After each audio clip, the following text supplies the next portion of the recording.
exministro de Gobierno. Gustavo, ¿cómo te va? Buenos días. Buenos días, un gran gusto. A ver que me pongan, Eso, Gustavo. Ahora sí es que no lo veía, pues, Gustavo. Qué gusto de verlo, ¿ah?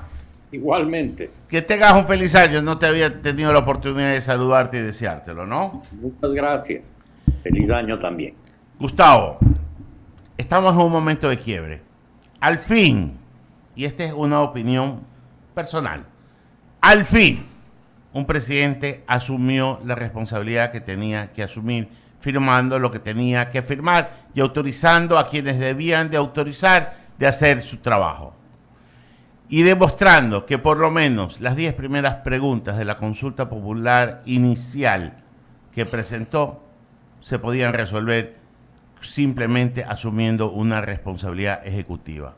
¿Coincide con este punto de vista? ¿Tiene algún reparo? ¿Lo complementa o no?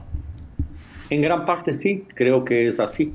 Creo que la acción tomada, la decisión de combatir al narcoterrorismo, de combatir a la mafia, era una decisión que sin duda pasaba por una voluntad política, que implicó en los últimos días la decisión del presidente Noboa de hacerle frente no solo policial, sino militarmente al crimen organizado. Y creo que esa es una decisión correcta que hay que aplaudir y que hay que apoyar.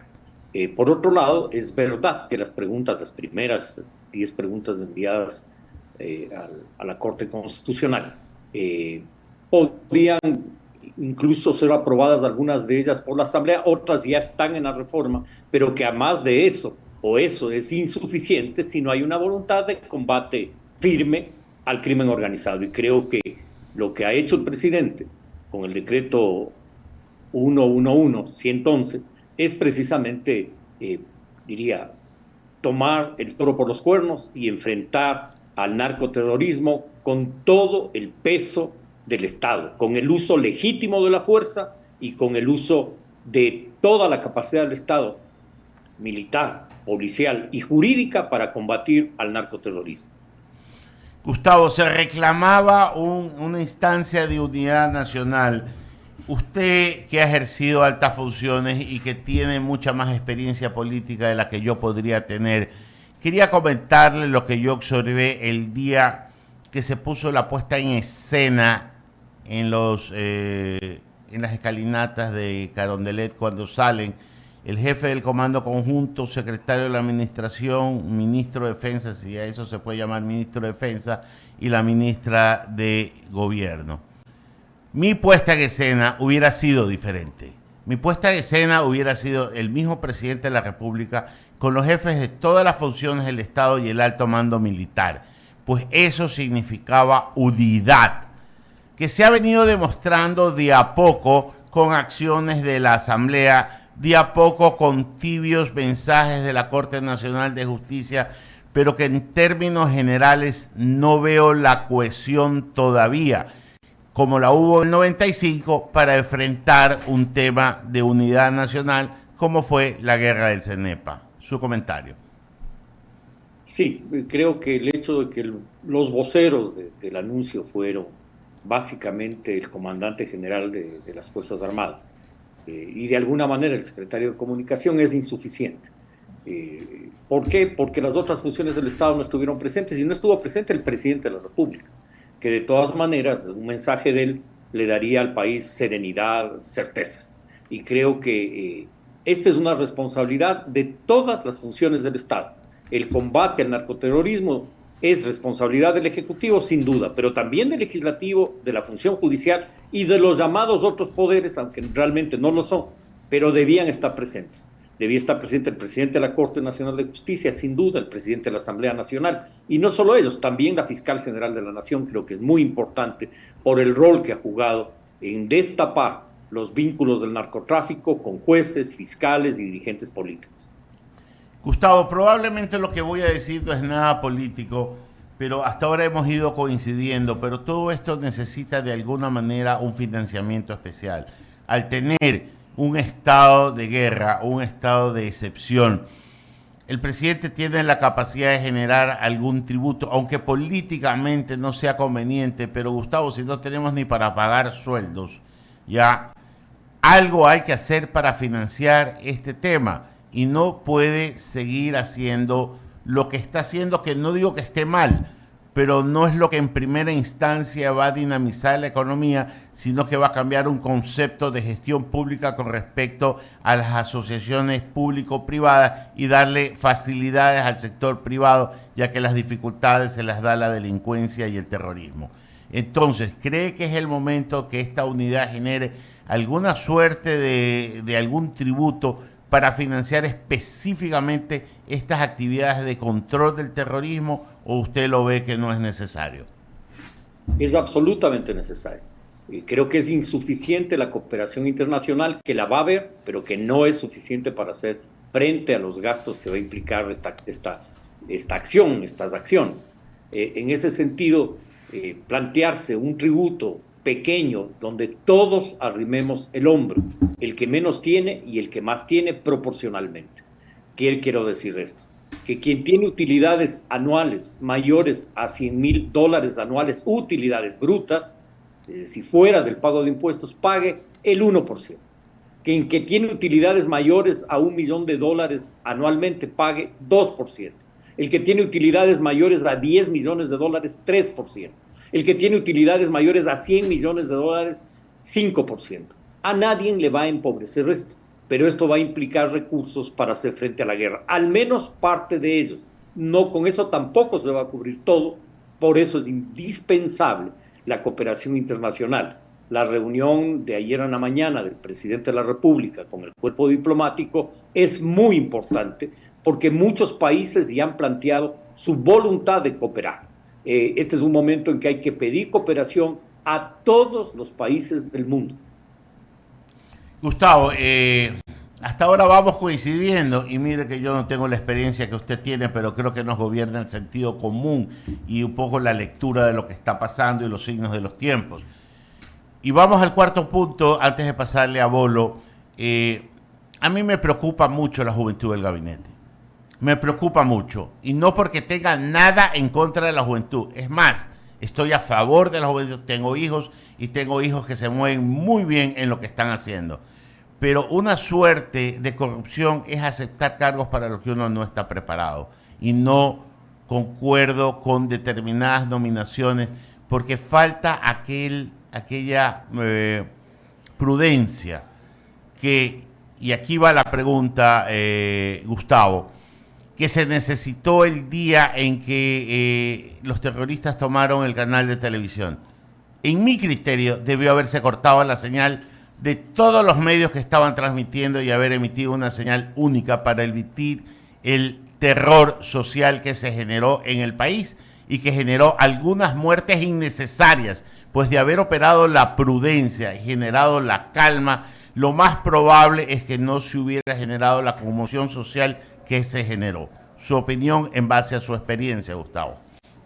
Totalmente de acuerdo. El gobierno nacional debió cortar la transmisión, sin duda alguna. CNT, digamos, el organismo encargado, debió hacerlo. Y ahí hay diría, un error, se comete un error grave cuando no se actúa adecuadamente.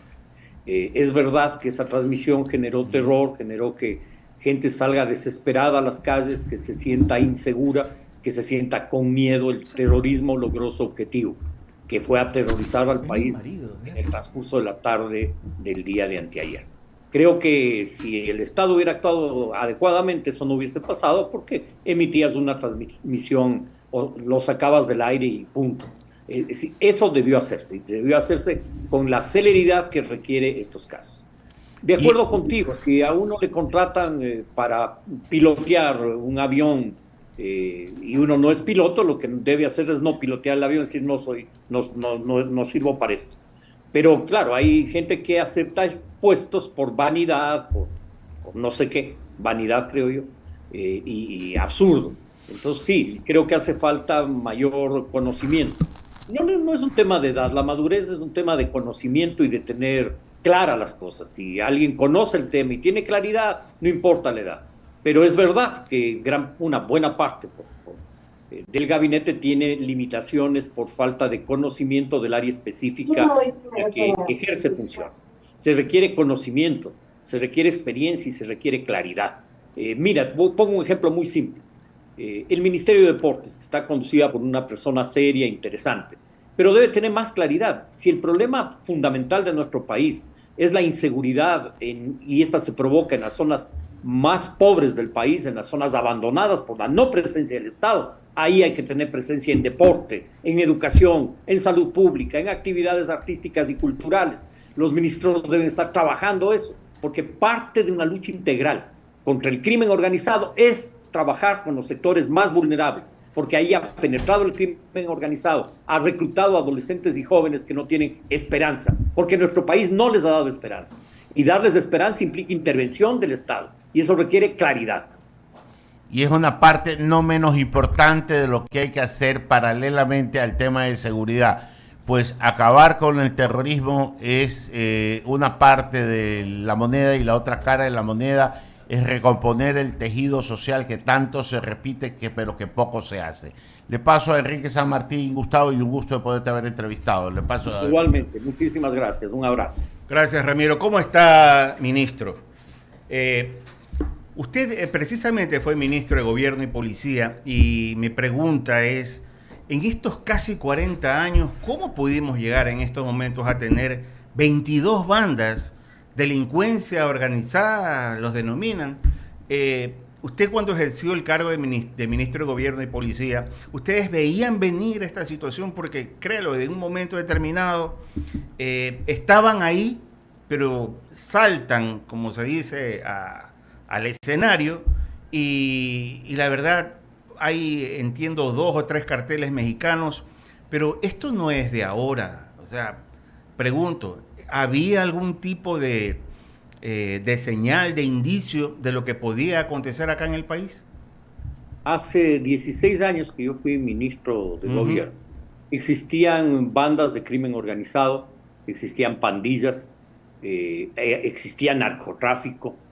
Logramos en el año en que yo fui ministro capturar 43 toneladas de cocaína. La mafia colombiana intentaba hacer presencia acá. México se había convertido ya en el puente del narcotráfico, ya la droga no iba directamente a Estados Unidos desde Colombia, sino que pasaba a México, y había presencia de carteles que intentaban entrar al territorio nacional.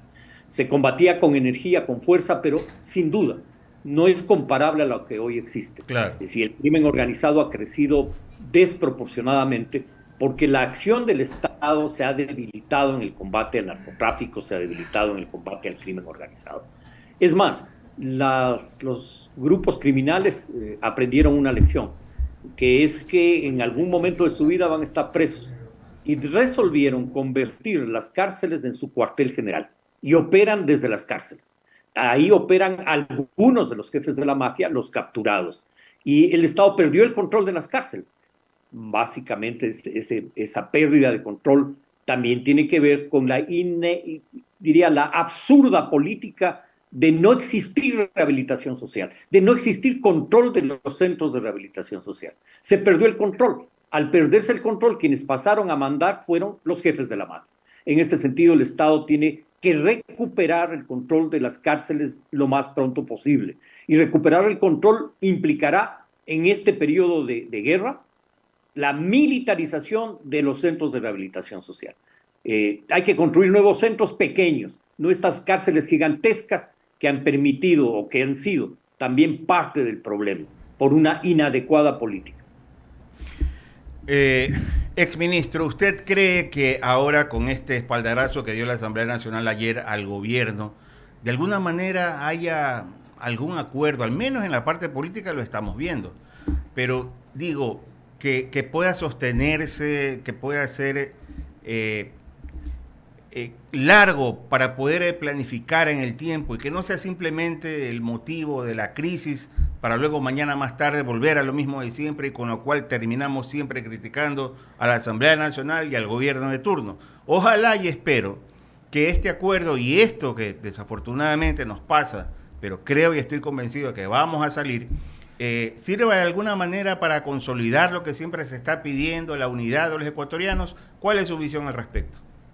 Creo que es fundamental entender que el país requiere grandes acuerdos nacionales. Más allá de que podamos tener elecciones, de que tengamos varios candidatos, pero cuando lo mínimo que el país requiere es un acuerdo por la seguridad, un acuerdo por, diría yo, por la educación, para que la educación llegue a todos los sectores vulnerables, un acuerdo para mejorar el empleo y la producción. Es decir, acuerdos básicos de país, más allá de quién sea el presidente. Creo que debemos madurar como sociedad. Los dirigentes políticos tienen que aprender una lección básica, que es que más allá de discrepancias se requieren puntos de unidad. Esta es nuestra casa común, nuestra nación, y en nuestra nación todos tenemos que remar en el mismo sentido. Correcto. Ministro, una más. Y no quería dejar escapar esto que señaló Ramiro hace un momento. Estoy leyendo en unos diarios de circulación nacional a propósito del incidente en el canal ETC Televisión, y en un artículo de opinión señalan que se estaría estigmatizando la libertad de expresión cuando el presidente de la República hace un llamado al canal que transmitió. ¿Cuál es su criterio? El Estado no debió dejar que se transmita y debió cortar la señal. Correcto. Pero eso es una responsabilidad del Estado. Sí. Correcto. Gracias. Continúa, Eduardo. Gustavo, gusto de saludarte. Buenos días. ¿Cómo estás? Un gusto, igualmente. Solo una pregunta. Al político sagaz e inteligente, el concepto o el criterio que podemos hacerle todos, le hemos hecho varias preguntas.